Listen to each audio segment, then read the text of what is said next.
Hello दोस्तों, स्वागत है आपको हमारे न्यू यूट्यूब चैनल पे। मेरा नाम तन्नुज है और आज मैं आपको BA programme first year semester first का यूनिट 1 इतिहास लेखन की प्रवृत्तियाँ और स्रोतों का सर्वेक्षण ये चैप्टर पढ़ाऊँगी। लेकिन चैप्टर को स्टार्ट करने से पहले मैं आपको कुछ बेसिक बातें बताऊँगी, बेसिक चीज़ें जो कि हर किसी को नहीं पता है। तो चैप्टर स्टार्ट करने से पहले बेसिक चीज़ें जानना ज़रूरी है। तो देखिए, इतिहास किसे कहते हैं? काल की घटनाओं और दूसरा उन घटनाओं के विषय में धारणा और बीती हुई घटनाओं को हम इतिहास कहते हैं। यानी कि काल की घटना जो है और दूसरे में उन घटनाओं के विषय में जो हमारी धारणा है, अगर सिंपल शब्दों में कहे तो बीती हुई घटनाओं को हम इतिहास कहते हैं। लेकिन अतीत की सभी घटनाओं को जो है वो इतिहास नहीं कहा जा सकता। प्रामाणिक स्रोत पर आधारित अतीत को ही इतिहास कहते हैं। भारत का इतिहास जो है वो बहुत विशाल है, इसलिए इसे जो है ना एक इतिहास के रूप में नहीं पढ़ा जाता। इसलिए इसे 3 भागों में विभाजित किया गया है। पहला प्राचीन इतिहास, दूसरा जो है वो मध्य इतिहास और तीसरा आधुनिक इतिहास। तो इस चैप्टर में जो है हम सिर्फ प्राचीन इतिहास के बारे में पढ़ेंगे। इसमें हम प्राचीन भारत के इतिहास से जुड़े स्रोतों के बारे में विस्तार से पढ़ेंगे। तो चलो चैप्टर स्टार्ट करते हैं।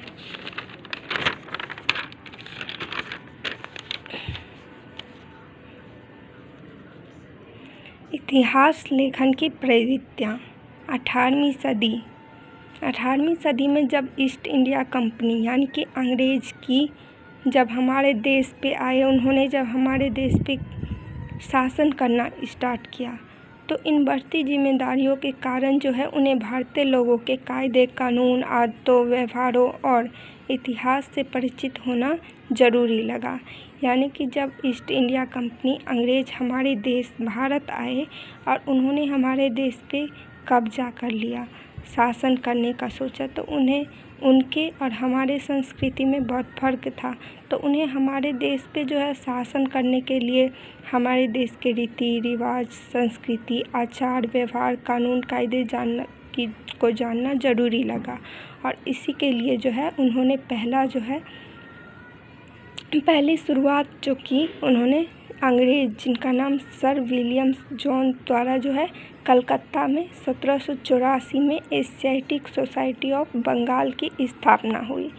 अब ये जान लीजिए कि ये एशियाटिक सोसाइटी ऑफ बंगाल है क्या। ये एशियाटिक सोसाइटी ऑफ बंगाल वो है जिसमें जो भी मिलता था इतिहास से जुड़ी, जैसे मृत भांड हो गए, सिक्का हो गया, या इतिहास से जुड़ी किसी भी प्रकार की कोई वस्तु मिलती थी, तो उसे इस एशियाटिक सोसाइटी ऑफ बंगाल में रखा जाता था। अब जो है हमारे जो इतिहास के स्रोत जो है, ये कुछ भी इतिहास के बारे में क्रमबद्ध तरीके से नहीं पता चला या क्रमबद्ध तरीके से नहीं मिला हुआ है। तो कुछ इतिहासकार, जो कि कुछ भारतीय इतिहासकार भी है और कुछ अंग्रेज़ इतिहासकार भी, उन्होंने सोचा कि प्राचीन इतिहास को क्रमबद्ध तरीके से जानने के लिए जो है उन्होंने भारत की संस्कृति, रीति रिवाज सब कुछ को समझने और क्रमबद्ध तरीके से लिखने के लिए सोचा। तो उन्होंने ये जो है कुछ अंग्रेज़ इतिहासकार है, जिसमें sir William Jones, Charles Grant, Charles Wilkins, Max Muller है, और कुछ भारतीय इतिहासकार है, K P. Jayaswal, R K. Bhandarkar, V K. Rajwade, N K. Shastri.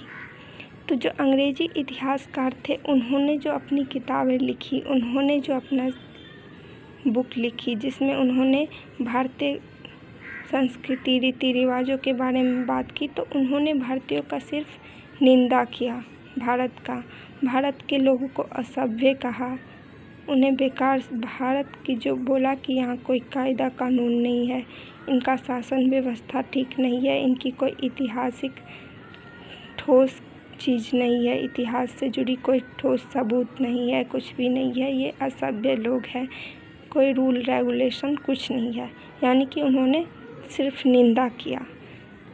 लेकिन जो भारतीय इतिहासकार हैं उन्होंने जो भारत के बारे में लिखा, उन्होंने भारत की अच्छी बातें, जो चीज़ अच्छी थी उनके बारे में भारत की प्रशंसा की। यानी कि अंग्रेजी इतिहासकार जो है उन्होंने निंदा किया भारत की, और जो भारतीय इतिहासकार हैं उन्होंने प्रशंसा किया।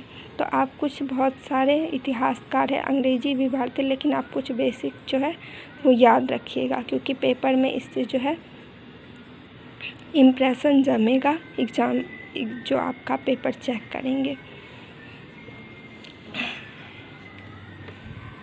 अब प्राचीन भारतीय इतिहास के स्रोत को जो है ना वो निम्न भागों में बांटा गया है। जो प्राचीन भारतीय के इतिहास के स्रोत है उसे 3 भागों में बांटा गया है: साहित्यिक स्रोत, पुरातात्विक स्रोत, ठीक है, और वृत्तांत। तो हम सबसे पहले साहित्यिक स्रोत के बारे में पढ़ेंगे। तो प्राचीन भारतीय इतिहास के जो है ना स्रोत के रूप में साहित्यिक स्रोत की एक महत्वपूर्ण भूमिका है, महत्वपूर्ण उस साहित्यिक स्रोत को माना जाता है। और इस साहित्य को 2 भागों में बांटा गया है, एक धार्मिक और एक धर्मेतर साहित्य। तो हम सबसे पहले धार्मिक साहित्य के बारे में पढ़ेंगे। तो धार्मिक साहित्य में जो है 3 कैटेगरी में बांटेंगे। पहले हम हिंदू धर्म के बारे में पढ़ेंगे, फिर बौद्ध धर्म, फिर जैन धर्म। तो आइए पहले हिंदू धर्म के बारे में पढ़ते हैं। हिंदू धर्म में 4 वेद तो आपको पता है 4 वेद है: ऋग्वेद, सामवेद, यजुर्वेद, अथर्ववेद। तो इन वैदिक काल की जानकारी जो है वो हमें कहाँ से मिलती है? वेदों से मिलती है। अब हिंदू धर्म की मुख्य ग्रंथ जैसे कि रामायण, महाभारत, इसके अलावा अर्ण्यक, उपनिषद साहित्य, जो कि हमें हिंदू समाज के रीति रिवाजों के बारे में बताता है, और इनसे हमें हिंदू समाज के बारे में पता चलता है ना। अब हम बौद्ध धर्म ग्रंथ के बारे में बात करते हैं। जो बौद्ध धर्म ग्रंथ है ये बौद्ध साहित्य इतिहास के लिए प्रमुख स्रोत है। ये भी जो है बौद्ध साहित्य जो है इतिहास के प्रमुख स्रोतों में से एक है। आरंभिक बौद्ध धर्म ग्रंथ जो है 3 पुस्तकों, जो कि विनय पिटक, सुत्त पिटक और अभिधम्म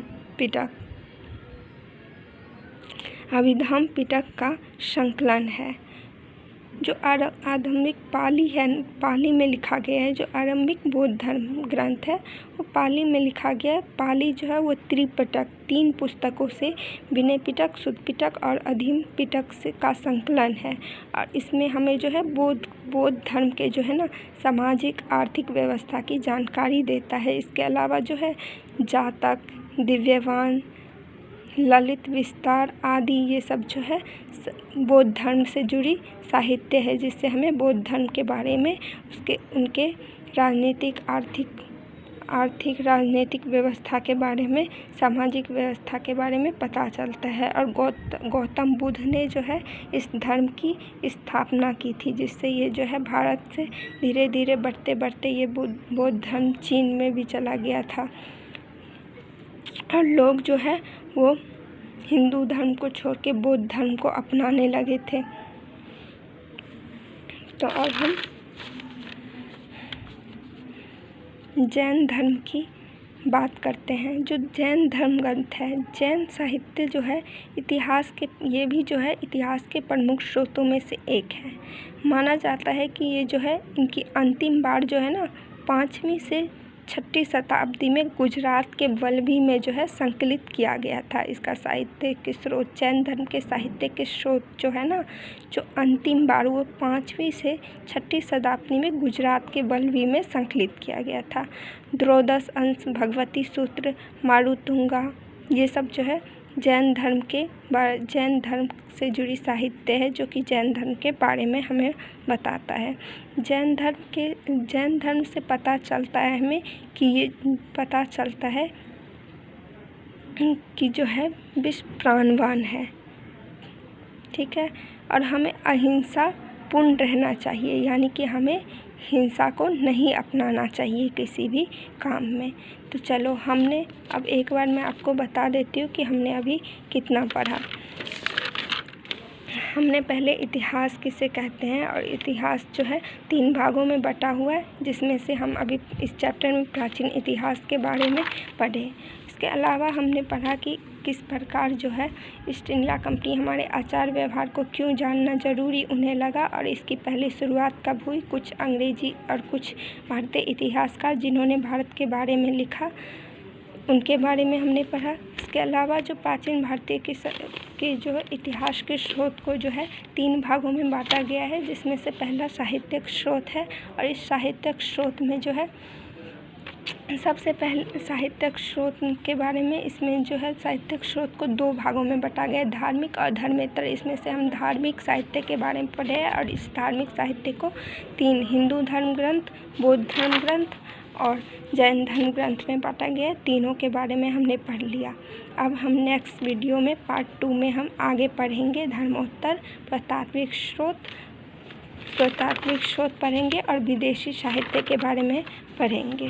ठीक है, तो जो है लाइक शेयर सब्सक्राइब कर दीजिए, ताकि मुझे भी मोटिवेशनल मिले, और मैं आपको देख के आपकी मोटिवेशनल आप जब करोगे हमें, तो मैं और भी ज़्यादा वीडियो बनाऊंगी। ठीक है, नमस्कार।